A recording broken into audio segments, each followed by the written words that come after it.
একটা ইন্ডাস্ট্রি এরকম করে বানায় তাদেরকে চাকরি দেওয়া না পারলে এখন কেন গার্মেন্টস মালিকদেরকে খুলতে হবে এইসব বন্ধ ইন্ডাস্ট্রি? আজকে যদি আমি ইন্ডাস্ট্রি বন্ধ করে দিই, এখানে 12,000 লোক কাজ করে, নট 12,000, 12 লক্ষ লোক জড়িত এটার সাথে। সাভারে, আশুলিয়াতে, গাজীপুরে 230 থেকে 240টা এই ধরনের গ্রুপ অফ ইন্ডাস্ট্রি বন্ধ করে দিয়েছে মালিকরা।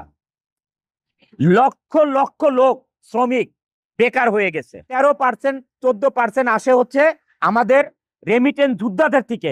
রেমিটেন্স আসার কারণে বাংলাদেশে এই রেমিটেন্স যোদ্ধাদেরকে যে সম্মান দিয়েছে, এয়ারপোর্টে আলাদা তাদের বাসস্থান করেছে, যে তারা এসে রেস্ট করতে পারে, হোটেলের মতন করেছে, আত্মীয় স্বজন এসে থাকতে পারে, এয়ারপোর্টে তাদেরকে সার্ভিস দিতে হবে, এত ব্যবস্থা করেছে। যারা 84% বাংলাদেশে রেমিটেন্স আনে তাদের জন্য কি করেছে? আমি এটা জোর হাতে রিকোয়েস্ট করছি আমাদের মাননীয় প্রধান উপদেষ্টার কাছে এবং যত উপদেষ্টা আছেন তাদের কাছে, আপনারা আমাদের জন্য কি করেছেন? যারা 84% রেমিটেন্স আনে বাংলাদেশে তাদের জন্য আপনারা কি করেছেন? গার্মেন্টস ইন্ডাস্ট্রি সচল রাখার জন্য কি করেছেন?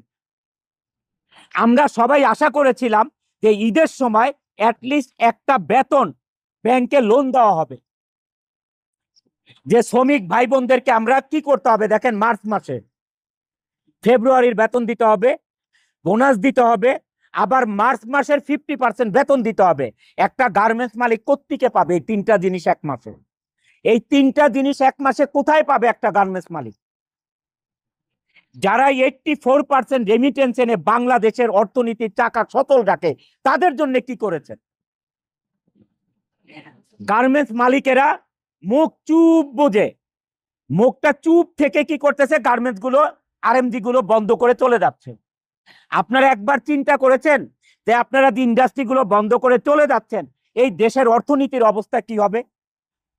এই দেশের কর্মসংস্থানের অবস্থা কি হবে? এই শ্রমিক লিডাররা কয়েকজন মিলে এই দেশে চালাতে পারবে না? তারা একজন একটা ইন্ডাস্ট্রি করতে পারবে? কেন 240টা প্রজেক্ট বন্ধ করে চলেছেন? 240টা ফ্যাক্টরি না, 240টা গ্রুপ অফ কোম্পানি ইন্ডাস্ট্রি বন্ধ করে চলে গেছেন। লক্ষ লক্ষ লোক বেকার হয়ে গেছেন।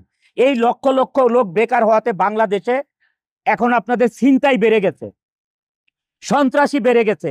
এই যদি আমার ইন্ডাস্ট্রি এখানে বন্ধ হয়ে যায়, এই 12,000 লোকের কত লোক এখানে সন্ত্রাসী হয়ে যাবে কল্পনা করতে পারবেন না। মানুষের জীবন চালাতে পারবে না, এখানে লুটপাট শুরু করবে, দিনে দুপুরে দেখা যাবে ডাকাতি শুরু করে দিতে। বিজিএমইতে কিছু লোক আছে তারাও লিড দেয়, এই লিড বন্ধ করতে হবে। বিজিএমইতে 98% যদি ভালো লোক থাকে, 2% লোক আছে এই শ্রমিক লিডারদের সাথে মিশে লিড দেওয়ার চেষ্টা করে, দলাদলি করার চেষ্টা করে। গার্মেন্টস কোনো রাজনীতির বস্তু না, এটা ইন্ডাস্ট্রি, এটা কোনো রাজনীতির খেলার মাঠ না।